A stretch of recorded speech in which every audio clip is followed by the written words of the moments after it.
Second semester அதுல வந்து பாத்தீங்கன்னா கற்றலுக்காக மதிப்பிடுதல் இந்த சப்ஜெக்டை பத்தி ஒரு இன்ட்ரோடக்ஷன் தான் நம்ம இன்னைக்கு பார்க்க போறோம். சரிங்களா? இப்போ நான் செகண்ட் செமஸ்டருக்கான கிளாஸ் இன்னையிலிருந்து தான் ஸ்டார்ட் ஆகும்னு சொல்லியிருக்கேன். ஸோ இன்னையிலிருந்து நம்ம கிளாஸ்ல ஜாயின் எல்லாத்துக்கும் நோட்ஸும் ஒவ்வொரு நாளும் கிளாஸோடைய லிங்க்கும் நம்ம கிளாஸ்ல ஜாயின் எல்லாருக்கும் நம்ம குரூப்லேயே நான் உங்களுக்கு அனுப்பிச்சிருவேன். சரிங்களா? இந்த கற்றலுக்காக மதிப்பிடுதல் இந்த சப்ஜெக்ட் வந்து நான் ஆல்ரெடி உங்களுக்கு நான் சொல்லியிருக்கேன், ரொம்ப ரொம்ப முக்கியமான சப்ஜெக்ட், ஒரு ஆசிரியர் தெரிந்து கொள்ள வேண்டிய சப்ஜெக்ட். சரிங்களா? இந்த சப்ஜெக்ட்ல ஒரு 5 முக்கியமான விஷயங்கள் இருக்கு. இந்த 5 விஷயத்த ஒரு ஆசிரியர் எப்படி கையாளணும் அப்படின்றத பத்தி தான் இந்த பாடம் முழுவதும் சொல்லியிருக்காங்க. சரிங்களா? நான் அடிக்கடி உங்களுக்கு நான் சொல்லியிருக்கேன், ஒரு கேள்வியை படிக்கும் போதும் ஒரு புத்தகத்தை படிக்கும் போதும் அதோடைய அடிப்படை விஷயங்களை ஃபர்ஸ்ட் நம்ம தெரிஞ்சுட்டு படிச்சா தான் அதை நம்ம மனப்பாடம் பண்ணாம புரிஞ்சு படிக்கிறதுக்கு உதவியா இருக்கும். கொஸ்டின் எப்படி கேட்டாலும் நம்ம அது ரிலேட்டடா ஓனா எழுதுறதுக்கு உங்களுக்கு உதவியா இருக்குன்னு நான் சொல்லியிருக்கேன். சரிங்களா? இந்த கற்றலுக்காக மதிப்பிடுதல் இந்த சப்ஜெக்ட் நான் சொன்ன மாதிரி ஒரு 5 முக்கியமான விஷயங்களுக்காக தான் ஒரு ஆசிரியர் அதை கத்துக்கிறோம். சரிங்களா? ஸோ இந்த 5 முக்கியமான விஷயங்கள்லாம் சொல்லிடுறேன். இந்த 5 விஷயத்தை வச்சுதான் இந்த சப்ஜெக்ட்ல இருக்க 5 யூனிட்டுமே, இப்போ நான் சொல்ற இந்த 5 விஷயத்தை வச்சுதான் இந்த 5 யூனிட்ல எல்லாமே இதுல இருந்து தான் உங்களுக்கு வரும். சரிங்களா? இப்போ அதை பத்தி நான் சொல்றதுக்கு முன்னாடி நம்மளுடைய இந்த BEd first year second semester கிளாஸ்ல புதுசா ஜாயின் பண்றதுக்கு நிறைய பேர் கால் பண்றீங்க. நீங்க எப்படி ஜாயின் பண்ணணும்னா என்னுடைய மொபைல் நம்பர் 9159084262 இந்த நம்பருக்கு நீங்க கால் பண்ணுங்க. நம்முடைய கிளாஸ்ல நீங்க எப்படி ஜாயின் பண்ண சொல்லி நான் உங்களுக்கு டீட்டெயிலா சொல்லிடுவேன். சரிங்களா?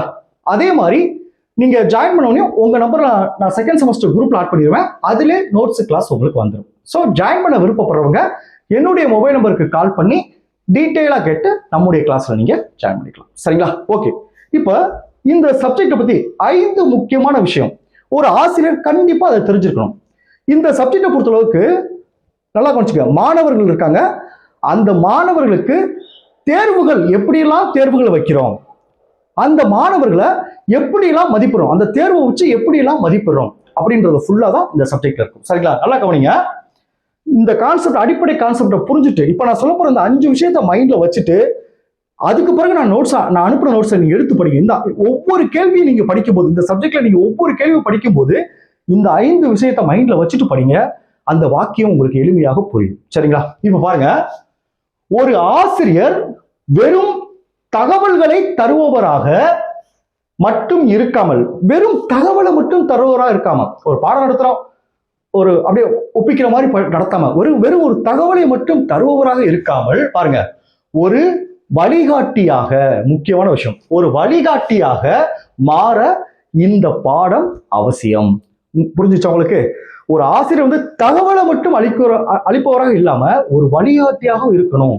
அதை புரிய வைக்கிறது தான் இந்த கற்றலுக்காக மதிப்பிடுதல ஒரு முக்கியமான விஷயம். இப்ப பாருங்க, ஏன் ஒரு ஆசிரியர் இதை படிக்க வேண்டும் என்பதற்கான காரணங்கள். ஒரு ஆசிரியர் இந்த பிஎட் கோர்ஸ்ல இந்த சப்ஜெக்ட் எதுக்காக கொடுத்துருக்காங்க, இந்த சப்ஜெக்டை படிச்சுட்டு இந்த ஒரு நீங்க ஸ்கூலுக்கு நாளைக்கு வேலைக்கு போகும்போது மாணவர்கள்ட்ட எப்படி நீங்க இதை பயன்படுத்தணும், என்ன காரணத்துக்காக இது அப்படி சொன்னீங்க. பாத்தீங்கன்னா இந்த 5 விஷயம் இப்ப சொல்றேன் பாருங்க. ஃபர்ஸ்ட் ஒண்ணு, தேர்வுக்கும் மதிப்பீட்டிற்கும் உள்ள வித்தியாசம் தெரியாது. ஒரு ஆசிரியர் வந்து தேர்வுக்கும் மதிப்பீட்டுக்கும் உள்ள வித்தியாசம் தெரிஞ்சுக்கணும். உங்களுக்கு டவுட் வரும், சார் தேர்வுக்கும் மதிப்பீடும், தேர்வு பண்றோம் அது மதிப்பீடு பண்றோம், ரெண்டு ஒண்ணுதான் சார், இதுக்குள்ள என்ன வித்தியாசம் அப்படின்னா நான் சொல்றேன் கவனிங்க. இதை ஒரு ஆசிரியர் தெரிஞ்சுக்கணும். முதல் விஷயம் ஞாபகம் வச்சிட்டீங்களா? செகண்ட் விஷயம் பாருங்க, மாணவர்களின் கற்றல் பாணியை புரிந்து கொள்ளுதல். மாணவர் எப்படி கத்துக்கிறான்னு தெரிஞ்சாதான் ஆசிரியர் அதுக்கேற்ற மாதிரி சொல்லிக் கொடுக்க முடியும். மாணவர் எப்படி கத்துக்கிறான்னு தெரியலனா ஆசிரியர் அவர் பாட்டு நடத்துறானா மாணவர்களுக்கு புரியாது. சோ மாணவருடைய கற்றல் பாணியை தெரிஞ்சுக்கணும். சார் இந்த கற்றல் பாணி எப்படி சார் தெரிஞ்சுக்கிறது, அதுதான் இந்த சப்ஜெக்ட். மூணாவது பாருங்க, ஆக்கப்பூர்வமான பின்னூட்டம் வழங்க, ஃபீட்பேக் கொடுக்கணும். அதான சார் ஃபீட்பேக் கொடுக்கறது. இப்போ ஒருத்தருக்கு பாடம் நடத்திட்டு விட்டுறோம், டைரக்டா ஃபைனல் எக்ஸாம் போய் எழுதிட்டானா அவன் பாடம் நடத்தும் போது ஃபர்ஸ்ட் விட்டம் வைக்கிறோம், குவார்டர்லி எக்ஸாம் வைக்கிறோம், அரையாண்டு தேர்வு வைக்கிறோம், எல்லாத்தையும் அந்த பேப்பர் நம்ம திருத்துறோம். அந்த பேப்பர் திருத்தும் போது அந்த மாணவர் என்ன தவறு பண்ணியிருக்கான், 5 மார்க்ல தவறு பண்ணியிருக்கானா, 10 மார்க்ல தவறு பண்ணியிருக்கானா, அது அந்த மாணவனை கூப்பிட்டு இண்டிவிஜுவலா கூப்பிட்டு இந்த இடத்துல தான் உங்களுக்கு தவறு நடக்குது, இதை நீ சரி பண்ணிக்கோ அப்படின்னு மாணவர்கிட்ட உடனுக்குடனே அந்த ஃபீட்பேக் கொடுக்கணும். அப்படி கொடுத்தா அடுத்த தேர்வில் அவன் திருத்திக்குவான். இப்போ நீங்க ஃபர்ஸ்ட் செமஸ்டர் எழுதிட்டு வந்திருக்கீங்க, நீங்க சில விஷயம் யோசிச்சிருப்பீங்க, நம்ம 10 மார்க்ல டைம் பார்த்தாம விட்டுட்டு வந்துட்டோமா, இல்ல 5 மார்க் சரியா எழுதலையா, இல்ல 1 மார்க் நம்ம சரியா எழுதலைன்னு சொல்லி நீங்களே சில டைம் நினைச்சு பார்த்துருப்பீங்க. ஸோ நம்ம 10 மார்க் வந்து டைம் பார்த்தாம விட்டுட்டு வந்துட்டோம், ஸோ 10 மார்க் நம்ம சரியா படிக்க விட்டுட்டோம். அப்படி உங்களுக்கு நீங்களே அதை உணர்ந்துறீங்க பார்த்தீங்களா. இப்போ நீங்க உணர்ந்துறீங்க. இதே இது நீங்க நாளைக்கு கிளாஸுக்கு போகும்போது மாணவர்கள் அந்த எந்த இடத்துல தப்பு பண்ணணும், எந்த இடத்துல அவன் பலவீனமா இருக்கணும், அதை மேம்படுத்துறது ஒரு ஆசிரியரோட கடமை. அதை பத்தி இந்த பாடம் சொல்லுது. சரிங்களா. அடுத்து பாருங்க, மாணவர்களை பங்கேற்க செய்ய, அதாவது மாணவர்களை எல்லா விஷயத்திலும் பங்கேற்க செய்யணும். விளையாட்டுல பங்கேற்க செய்யணும், வகுப்பறையில் நடக்கிற நடவடிக்கையில பங்கேற்க செய்யணும். வெறும் பாடத்தை மட்டுமே படிக்கிற மாதிரி இருக்கக்கூடாது. ஏன் மதிப்பிடுதல் கூட, பேப்பர் திருத்த கூட ஒரு மாணவத்தை இன்னொரு மாணவர் சேஞ்சஸ் பண்ணி பண்ணுவாங்க. அந்த மதிப்பிடுதல் கூட மாணவர்கிட்ட வந்து அவனையும் பங்கேற்க செய்யணும் அப்படின்னு சொல்றாங்க. அடுத்த 4வது விஷயம் பாருங்க, தரவுகளை கையாளுதல். ரொம்ப ரொம்ப முக்கியமான விஷயம். இதுதான் 5th யூனிட், கொஞ்சம் கடினமான யூனிட். தரவுகளை கையாளுதல். இப்ப தேர்வு வைக்கிறோம், அந்த மார்க்கை நம்ம மைனூட்டா பார்க்கணும்.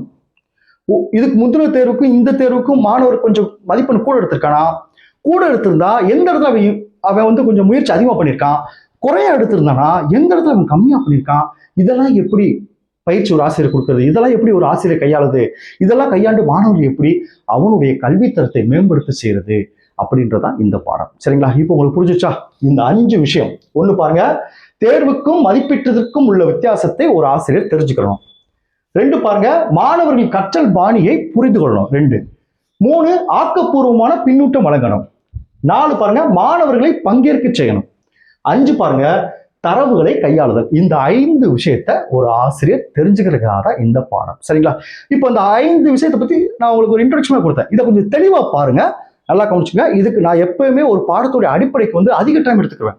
அடிப்படையை புரிய வச்சுட்டு வச்சுக்கோங்க, அடுத்தடுத்த யூனிட் ஈஸியா புரிஞ்சிடும். அடிப்படை புரியாம நம்ம அவசரப்பட்டு அடுத்தடுத்த யூனிட் போயிட்டோம்னா உங்களுக்கு புரியாது. ஸோ அதனால வந்து நான் அடிப்படைக்கு அதிக டைம் எடுத்துக்குவேன். இந்த வீடியோ கடைசி வரைக்கும் பாருங்க, இன்னும் உங்களுக்கு ஈஸியா புரியும்.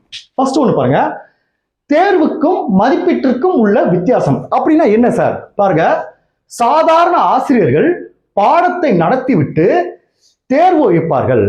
ஆனால் சிறந்த ஆசிரியர்கள் மாணவர்கள் எவ்வளவு புரிந்து கொண்டுள்ளார்கள் என்பதை பாடம் நடத்தும் போதே கவனிப்பார்கள். அன்னைக்கு கிளாஸ் நடத்திட்டு இருக்கும் போது இடையில கொஸ்டின் கேட்பாங்க, மாணவர் புரிஞ்சிருக்கா. வகுப்பு டெஸ்ட் வைப்பாங்க, காலாண்டு தேர்வு எழுதுறதுக்கு முன்னாடி, விட்டம் டெஸ்ட் எழுதுறதுக்கு முன்னாடி வகுப்புல தேர்வு வைப்பாங்க. ஒரு 2 கொஸ்டின் கொடுத்து எழுத சொல்லுவாங்க. அப்ப பாடம் நடத்தி கொண்டு இருக்கும் போதே வந்து மாணவர்களை வந்து மதிப்புறாங்க பார்த்தீங்களா, அவர் தான் சிறந்த ஆசிரியர். அதுதான் மதிப்புக்கும் தேர்வுக்கும் வித்தியாசம். இதனால என்ன பயன் சார், என்ன அட்வான்டேஜஸ் இதெல்லாம் இருக்கு பார்த்தீங்கன்னா, கவனிங்க, மாணவர்கள் எங்கே தடுமாறுகிறார்கள் என்பதை உடனுக்குடன் கண்டறிந்து அது சரி செய்ய இந்த பாடம் உதவுகிறது. இப்போ உங்களுக்கு புரிஞ்சுச்சா? 2வது விஷயம் என்ன சொன்னேன், மாணவர்களின் கற்றல் பாணியை புரிந்து கொள்ளுதல். கற்றல் பாணினா என்ன சார்? இப்ப பாருங்க, ஒவ்வொரு மாணவரும் ஒரே மாதிரி படிப்பதில்லை, இது நமக்கு தெரியும். பாருங்க, சிலர் பார்த்து கற்பார்கள், சிலர் செய்து கற்பார். பிராக்டிக்கல் நல்லா செய்வான், சிலர் படிச்சு மனப்பாடம் பண்ணுவான், அப்படிதான் இருப்பாங்க. அப்ப இதனால பயனாது மாணவர்களின் தனித்திறன் மற்றும் பலவீனத்திற்கு ஏற்ப ஆசிரியர் தனது கற்பித்தல் முறையை மாற்றி அமைக்க இந்த பாடம் கற்றுக் கொடுக்கிறது. புரிஞ்சுட்டீங்களா?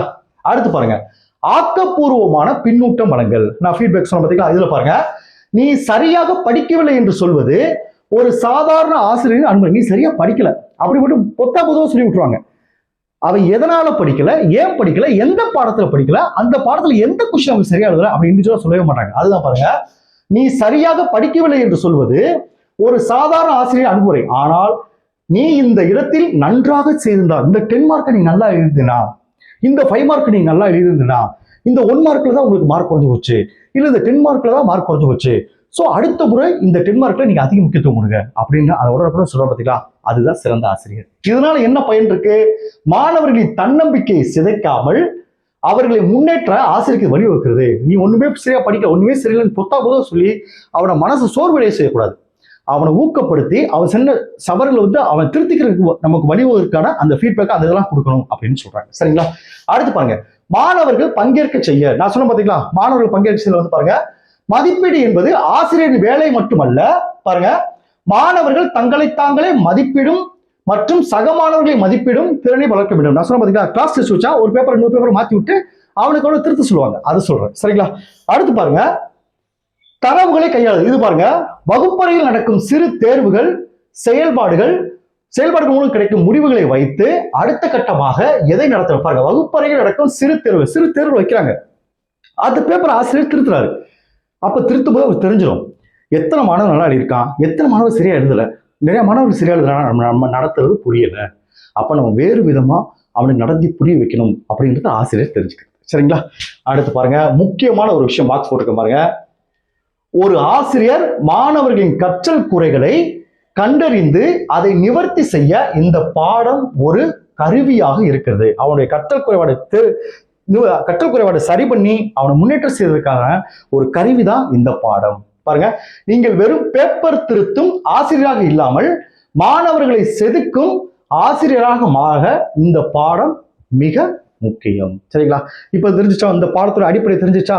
இந்த பாடத்துல என்ன படிக்க போறோம்னு தெரிஞ்சிச்சா? Okay, thank you students. நம்ம அடுத்த கிளாஸ்ல இருந்து இந்த சப்ஜெக்ட்ல இந்த வாரம் முழுவதும் இந்த சப்ஜெக்ட் தான். ஸோ ஃபர்ஸ்ட் யூனிட் நாளைய கிளாஸ்ல நம்ம பார்ப்போம். தேங்க்யூ.